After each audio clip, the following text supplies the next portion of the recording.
¿Me escuchan?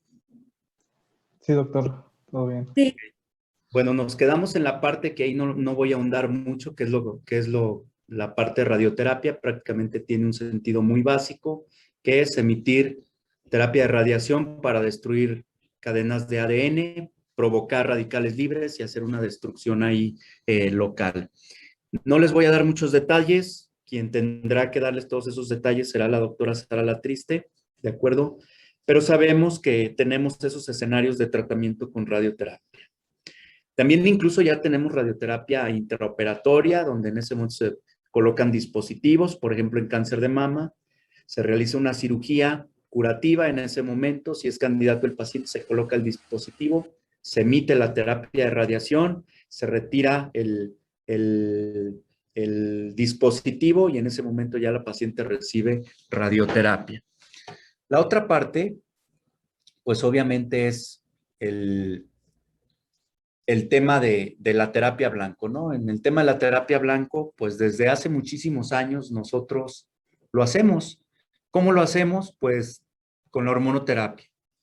Desde los años 50 que empezamos a tratar mujeres con cáncer de mama con tamoxifeno, estamos haciendo terapia blanco. ¿Por qué?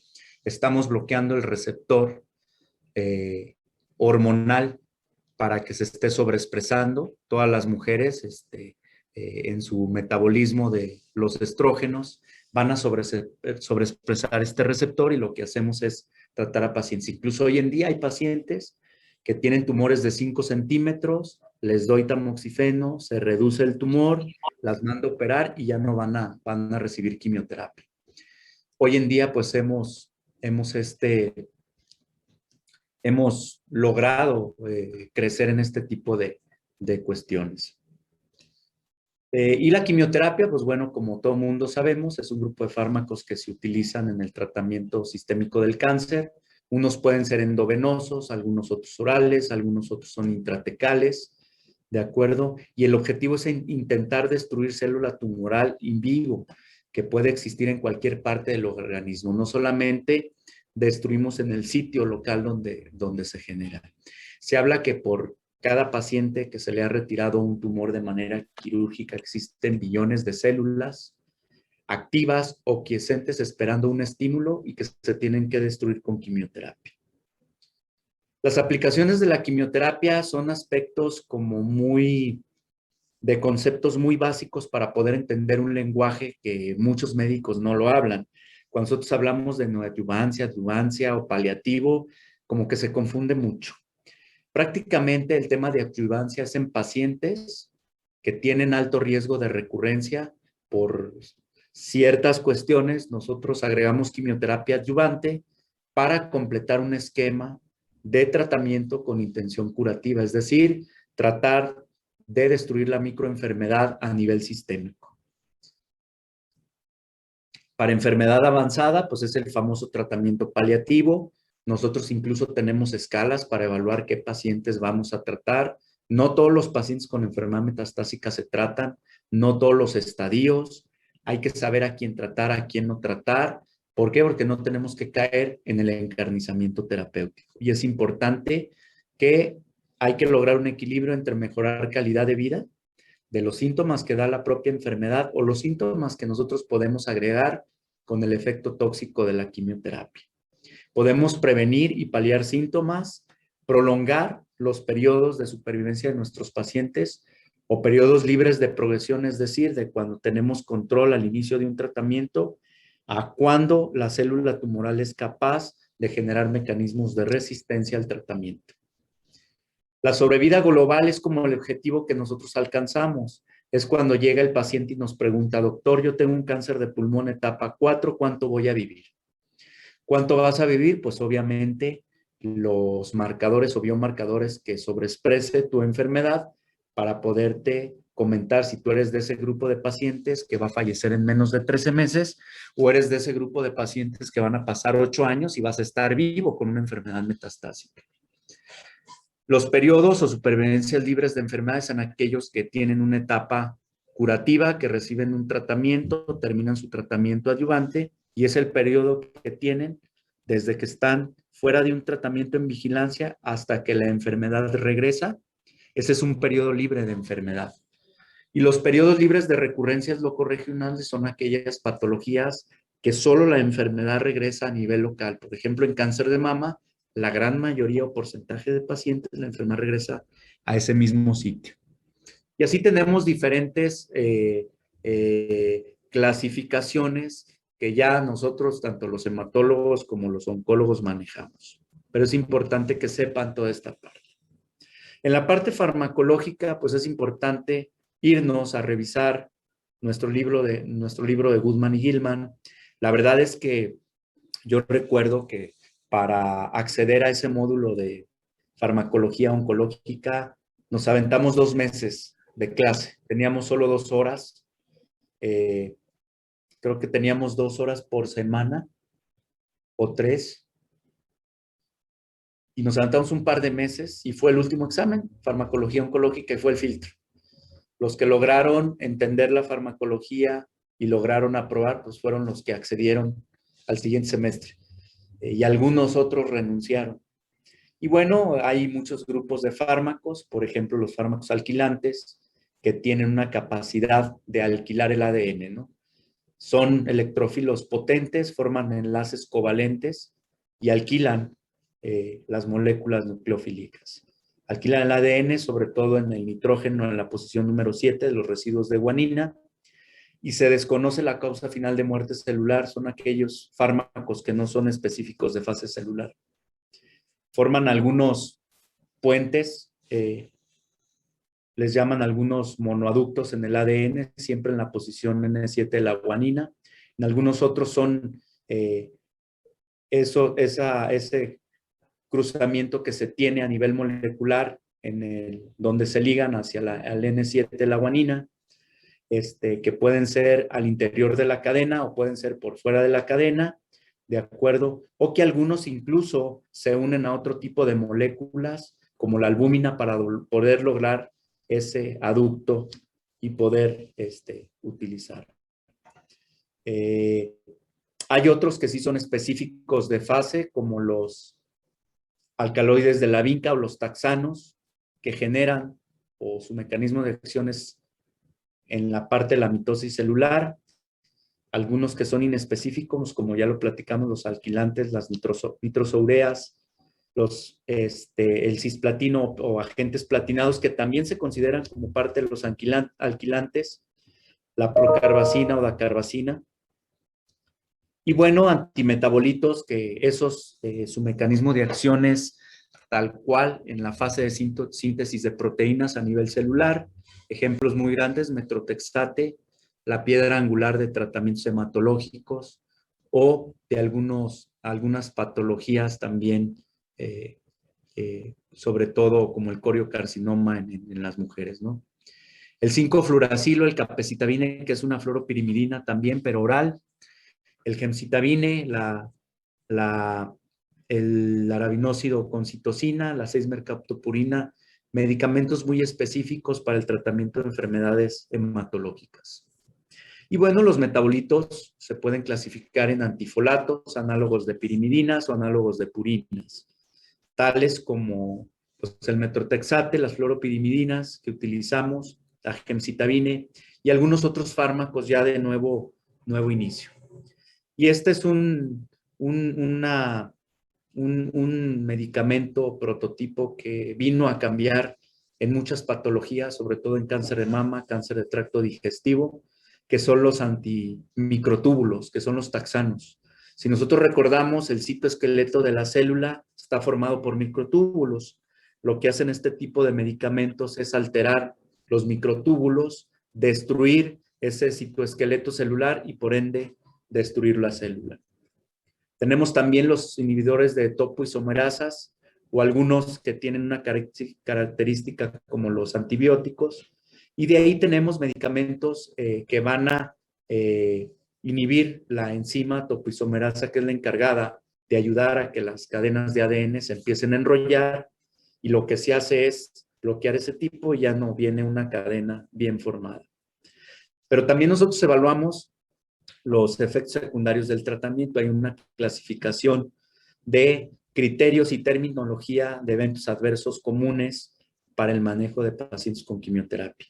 Y ahí tenemos ciertas toxicidades. Nosotros clasificamos en grados el tipo de toxicidad que puede ser a cualquier sistema. Puede ser en tracto digestivo, puede ser hematológica, puede ser dermatológica, endocrinológica, neurológica. Es una clasificación que nos llevaría en los ensayos clínicos en los que yo participo, cuando vemos esta parte, nos llevamos cerca de un par de horas revisando solo la terminología de cómo vamos a evaluar las drogas nuevas que estamos utilizando en los ensayos clínicos. Tenemos anticuerpos monoclonales. Esta fotografía es muy padre porque ahí nos explica de manera adecuada cómo una célula tumoral tiene un ligando donde el anticuerpo se une para poder bloquear la vía de señalización que va hacia el interior de la célula. Este es el desarrollo de los anticuerpos monoclonales. Pues obviamente empieza a partir del 1975, empiezan a hacer ciertos experimentos, pero no es hasta el año de 1997 donde se descubre el rituximab, que vino a cambiar la manera de tratar a nuestros pacientes con linfomas. Y bueno, otras patologías con enfermedades reumatológicas con este anticuerpo. Posteriormente aparece el trastuzumab, alemtuzumab, ibritumab, bevacizumab, cetuximab, panitumumab, hoy otros fármacos como pertuzumab, trastuzumab en tansina en cáncer de mama, que tienen ciertos desarrollos. Por ejemplo, en cáncer de mama, el ER2, cuando vean cáncer de mama, van a ver que tenemos 4 receptores de crecimiento epidérmico de la familia de ER. Le ponen número, ER1, 2, 3 y 4, y todos se relacionan entre sí. El que ha sido más común bloquear es el ER2, pero hoy en día con fármacos como pertuzumab, bloqueamos con trastuzumab la vía de señalización del ER2, pero agregamos pertuzumab al ER2 y este tiene un mecanismo de acción bien importante, porque al momento que se fija el ER2, bloquea de manera hermana al ER1, ER3 y ER4 de manera simultánea, y toda esa cascada molecular de señalización se ha bloqueado. Tenemos también la inmunooncología, que desde hace mucho tiempo sabemos de mecanismos de acción que nos van a ayudar en ese sentido. Ya sabíamos que teníamos una célula tumoral y que hay varios targets terapéuticos donde nosotros lo que vamos a hacer es utilizarlos. Y algo bien importante son estos clústeres de diferenciación que vamos a empezar a bloquear. Hoy en día tenemos diferentes ya específicos donde se viene todo el desarrollo de anticuerpos monoclonales, hoy en día también moduladores inmunológicos como la inmunoterapia con anti-PDL1, PD1 o con anti-CTLA4 que nos vienen a dar diferentes mecanismos de acción para poder enseñarle nuevamente a nuestro sistema inmunitario a reconocer tumor. Esto, si ustedes recuerdan, pues obviamente cuando vieron los factores de crecimiento de endotelio vascular, que vieron angiogénesis, van a ver que nosotros vamos a tener una angiogénesis de manera normal y que tenemos diferentes receptores que pueden ser sobreexpresados y que nos van a ayudar a nutrir al tumor y que van a generar, sobre todo, mecanismos de proliferación, migración, permeabilidad de célula tumoral y vasculogénesis o angiogénesis. Entonces es importante conocer cómo funciona todo este tema para poder entender qué sucede en este tipo de cuestiones.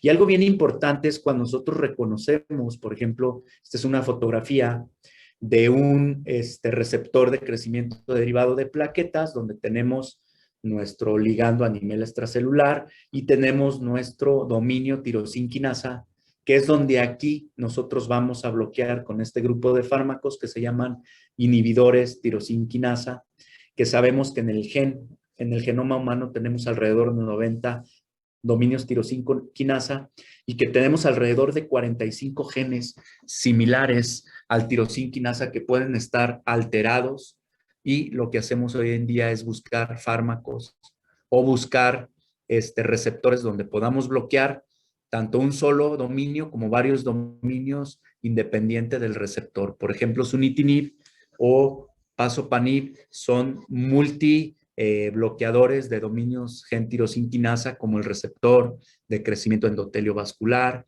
receptor de crecimiento derivado de plaquetas o receptor relacionado con el gen de la insulina y que van a ser estratégicos en el tratamiento de estos pacientes. Bueno, pues, ¿qué es lo que hacen este grupo de medicamentos?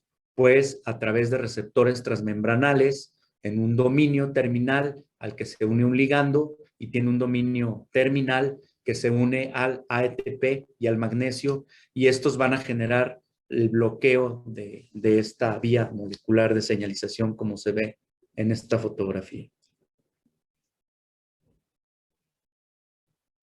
Aquí hay un ejemplo de algunos fármacos que utilizamos, sobre todo a nivel extracelular, como el bloqueo que les comentaba del ER2 con trastuzumab o con pertuzumab, que nos hace un bloqueo a través de ER2, 2 y 3, hace ese bloqueo y luego se manda la señal a nivel de los demás receptores para bloquear toda esta vía de señalización al interior de la célula y evitar la progresión del ciclo celular y todo lo demás que es la proliferación y supervivencia.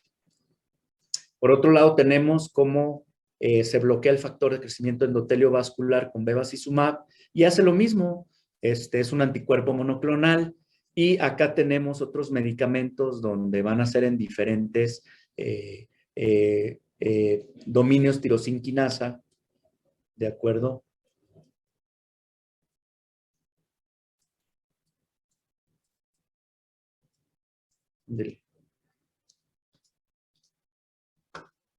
Perdón, aquí hice un caos. Y bueno, en esta transparencia ustedes ven cómo bloqueamos con diferentes fármacos como el apatinib, que hoy en día casi no se utiliza, que inhiben la fosforilación del factor de crecimiento epidérmico, y aquellos también, como por ejemplo estos dos fármacos, el erlotinib, gefitinib, ya hay otros más, como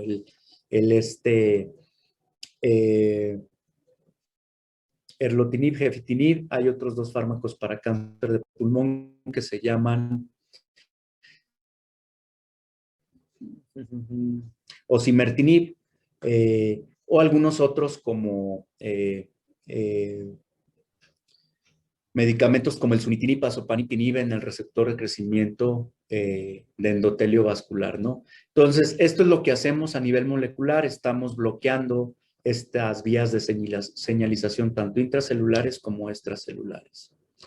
También tenemos hoy en día la valoración con citoquinas, ¿no? En algún momento se utilizaron, a mí no me tocaron, en cáncer renal se utilizaban citoquinas como interleucina A2. Esa interleucina era un tratamiento que ayudaba mucho, sin embargo, estos pacientes presentaban fenómenos de fuga capilar que llevaban a nuestros pacientes a terapias intensivas y el 90% de los pacientes, si no se tenía esa experiencia de sacarlos de un síndrome de fuga capilar, fallecían en terapia intensiva. A mí no me tocó utilizarla. Hoy estoy invitado a un par de ensayos clínicos con otro tipo de interleucinas y ahorita estamos viendo si son viables aquí en México, si podemos utilizar junto con inmunoterapia estas interleucinas por el riesgo que se corre en utilizar este tipo de estimulación a nivel inmunológico que probablemente o nos lleve a una nueva cura de cáncer o a lo mejor sea otro ensayo clínico más que en vez de ayudarlos podamos perjudicar a los pacientes. Pero bueno, en eso andamos en ese sentido. Y bueno, la hormonoterapia que ya se conoce desde hace mucho tiempo, la utilizamos como el tratamiento de primera línea en pacientes con cáncer de próstata. Hoy en día incluso hay pacientes con cáncer de mama que tienen que ver con la sobreexpresión, aunque sean mujeres, de un receptor de andrógeno que podemos tratar con este tipo de drogas. Y hoy en día el abanico de posibilidades de tratar a un paciente es muy distinto con la medicina de precisión, pero prácticamente ya la terapia blanco ya la utilizábamos desde hace muchos años con vías de bloqueo a nivel endocrino, en el caso de cáncer de próstata de manera específico con antiandrógenos, Y bueno, tenemos muchísimos medicamentos que utilizamos como hormonoterapia, tales como los moduladores selectivos del receptor de estrógeno, el tamoxifeno, que es el más común, los inhibidores de la aromatasa, como anastrozol, letrozol, exemestano, antagonistas del receptor estrogénico como fulvestrán, antagonistas de la hormona liberadora de HL como celerina, leoprolerine, antiandrógenos como la flutamida, bicalutamida, nilutamida, estrógenos como el estradiol, análogos de la somatostatina como el ocreotide que utilizamos en pacientes con tumores neuroendocrinos y agentes progestacionales como el megestrol, el acetato de medroxiprogesterona que vamos a utilizar como tratamientos de bloqueo hormonal. ¿Y qué es lo que utilizamos? Pues nosotros este es un ejemplo, en cada patología, cómo los clasificamos. Esta es una clasificación muy baja.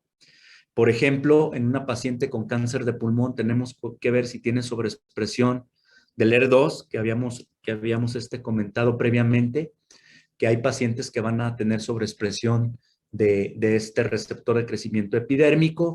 Vamos a tener algunos que van a ser no va a ser sobreexpresado y vamos a tener receptores de estrógenos negativos o positivos. Aquellos que no sobreexpresan ambos receptores de estrógeno y de progesterona y que tienen un índice de proliferación bajo, ¿de acuerdo? Los vamos a clasificar como luminales A o luminales B. Y aquellos que no tienen sobreexpresión de los 3 receptores, como es el de estrógeno y progesterona y el negativo 3, triple negativo, son un grupo de cáncer de mama heterogéneo que se va a comportar tal vez más agresivo que otros, como lo es el luminal A, que son pacientes que pueden durar 10 años con un tumor en glándula mamaria y siguen vivas sin enfermedad metastásica o tumores de lento crecimiento. Algunos otros que van a tener un índice de proliferación alto, que estos son tumores que crecen un poco más, que incluso les confiere una resistencia al tratamiento con quimioterapia. Hoy en día sí evaluamos a nuestras mujeres para saber si las estamos tratando o sobretratando o nos quedamos cortos con el tratamiento con quimioterapia. Y aquellos pacientes que pueden tener la sobreexpresión del HER2, que pueden estar relacionados a receptores hormonales sobreexpresados o no sobreexpresados. Y así vamos identificando cada grupo de pacientes de acuerdo a su perfil biológico de su enfermedad. ¿Qué hacemos también? Etapificamos a nuestros pacientes de acuerdo al sistema TNM, que seguro ya lo vieron en sus charlas de principios básicos de oncología, de acuerdo al tamaño del tumor por la T, a la presencia o no presencia de ganglios linfáticos y a la presencia o no de metástasis a distancia. En algunas patologías, este es un ejemplo de cáncer de mama, pero en algunas patologías ya incluso clasificamos la enfermedad a distancia como M1A o M1B. Es decir, en aquellas pacientes como en cáncer de colon que van a tener enfermedad, que es un término que se acuña como enfermedad oligometastásica, es decir, de 1 a 3 lesiones metastásicas que pueden ser candidatas a resección quirúrgica y donde nosotros regresamos a un paciente en una enfermedad metastásica, una enfermedad curable y tratable de una manera distinta. Entonces, cada vez va abriéndose el abanico de posibilidades. ¿Cuál es el tema? Que la gran mayoría de nuestros pacientes aquí en México se están diagnosticando, la gran mayoría con enfermedad localmente avanzada, con tumores mayores, por ejemplo, en el caso de cáncer de mama, mayores a 2 centímetros o con enfermedad a distancia. También, ¿qué utilizamos nosotros para tratar a nuestros pacientes? Evaluaciones funcionales. Nosotros tenemos la evaluación europea de un grupo que acuña y le da 4 puntajes. Es decir, ECOG de 0 es aquel paciente que no tiene síntomas y es capaz de hacer su vida normal. Tenemos pacientes que pueden estar menos del 50% del día sin síntomas de la enfermedad y ahí los clasificamos en ECOG de 1. Pacientes que están menos del 50%, pero con síntomas presentes, es un ECOG de 2. Pacientes con más del 50% que están en un sillón, en una cama, les damos una puntuación de 3 y aquellos que están prácticamente premortem les damos una clasificación de 4. Es importante que a veces todavía algunos paliativistas utilizan la escala de Karnofsky. Entonces también la mencionamos porque prácticamente es algo muy parecido a la clasificación de Koch y en algunos ensayos clínicos, incluso en los congresos internacionales, a veces nos hablan de esa clasificación, pero prácticamente la que más se utiliza es el ECOG.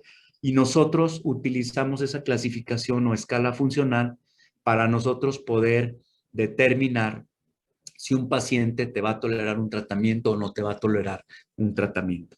La gran mayoría de ensayos clínicos solo aceptan pacientes con un ECOG 0,1 y nosotros en la práctica clínica tenemos que determinar si podemos mejorar el estado funcional de pacientes para poder indicar una droga o un tratamiento con radioterapia o algún procedimiento quirúrgico, dependiendo de la escala funcional de los pacientes. Y bueno, hoy en día también tenemos predictores multigénicos para poder ver en el caso de cáncer de mama, MAPRINT, Oncotype, que son predictores por PCR en tiempo real, que podemos determinar qué pacientes vamos a darles un tratamiento, ya sea con quimioterapia o pacientes que no se van a beneficiar de esos tratamientos. Hoy en día buscamos herramientas de manera molecular para saber a quiénes vamos a tratar, a quién les va a servir un tratamiento o quién no requiere ese tratamiento, y ya estamos separando la población de pacientes que se van a beneficiar de un tratamiento. No. El problema es que estas herramientas cuestan alrededor de entre 3,000 y 5,000 dólares. Entonces, no toda la población tiene acceso a estas herramientas.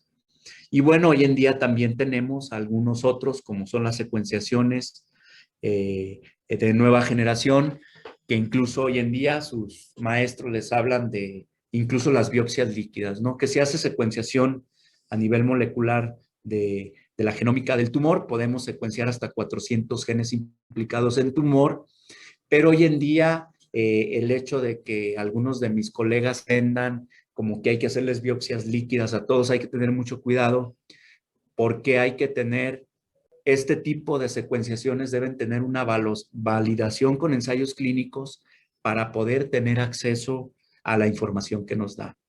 Y bueno, casi siempre les regalo un estetoscopio Littmann a los alumnos que me digan cómo se llama esta pintura y quién la tiene, quién es el autor.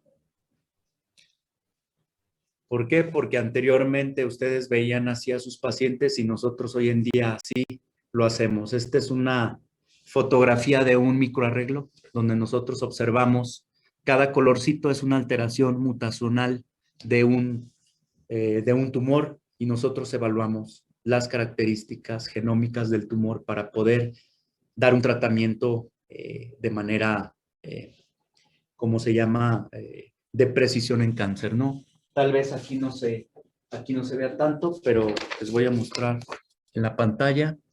Este es un documento donde si se fijan, aquí en esta parte tenemos la secuenciación de algunos genes que logramos investigar, sin embargo, solo 2 tienen una implicación de manera clínica, donde nos marcan algunos medicamentos en los cuales el paciente se puede beneficiar. Esta es una secuenciación de 400 genes de un paciente que le mandamos a hacer esa secuenciación y que tenemos hoy 2 blancos terapéuticos que podemos utilizar con él. Y ahí vemos que lo más probable es que no se beneficie de quimioterapia, ¿no?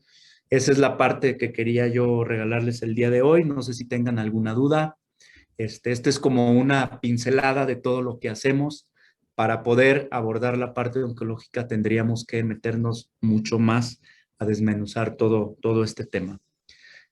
¿Alguien que tenga alguna duda?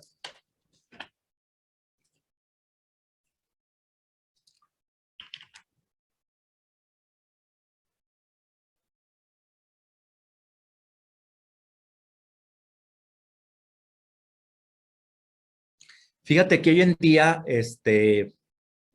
tal vez es una pregunta medio rara.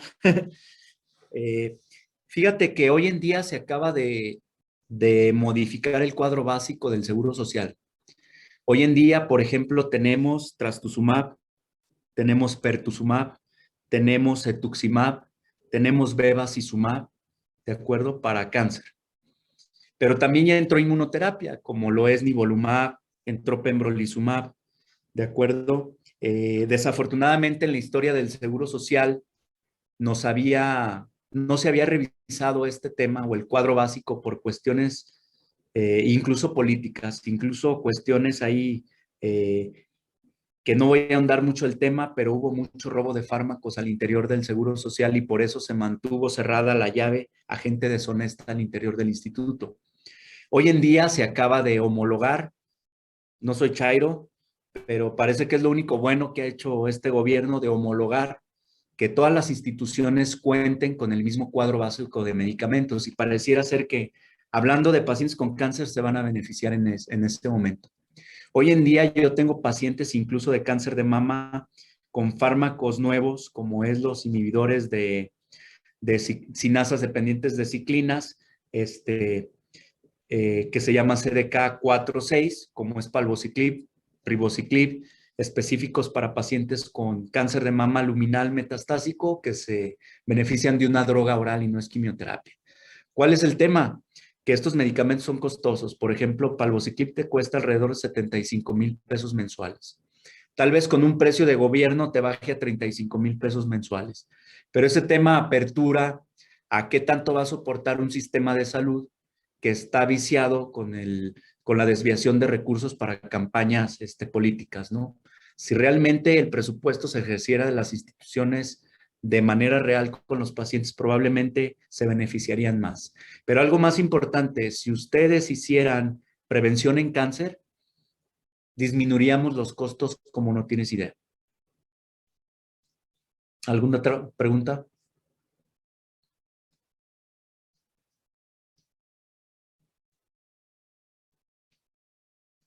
¿Dudas, regaños, consejos?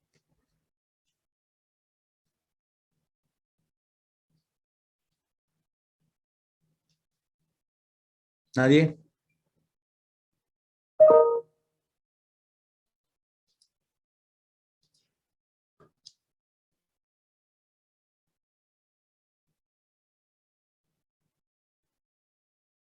Nos vamos a comer.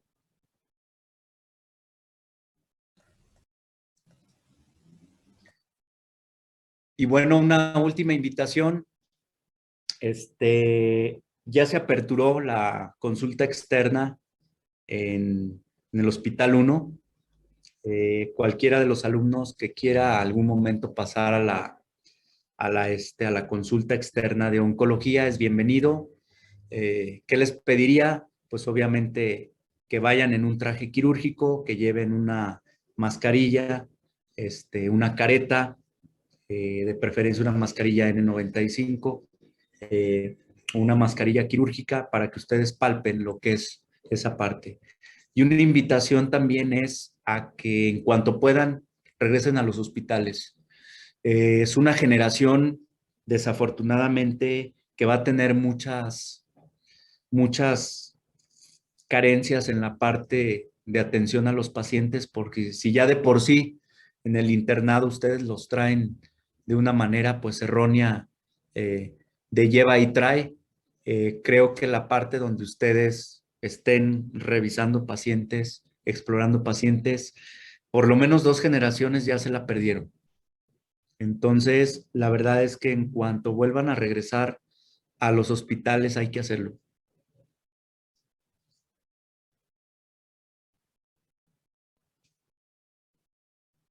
¿Alguna otra duda? Creo que no, doctor. Parece Gracias. que no, doctor, y muchas gracias.